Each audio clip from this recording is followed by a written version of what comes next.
આ છે પોરબંદરનું bus station. 9 વાગ્યાની બસ છે, 9:30 થઈ ગયા છે, છતાં બી હજી 9 વાગ્યાવાળી બસ બી નથી આવી અને ઇન્ક્વાયરી માટે એક બી લોકો અત્યારે પ્રેઝન્ટ નથી અહીંયા.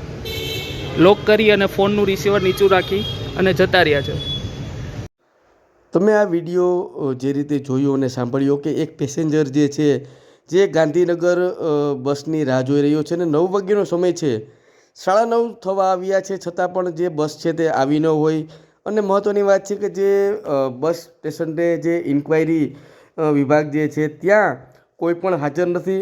જે રિસીવર જે છે ફોનનું તે પણ નીચે મૂકેલું છે. પીસી જે છે તે ચાલુ હોય તેમ જોવા મળે છે. એટલે કોઈ પણ જે એસટી જે પોરબંદર એસટી છે ત્યાં જવાબ દેવાવાળું ન હોય તેવી પરિસ્થિતિ છે તે જોવા મળી રહી છે.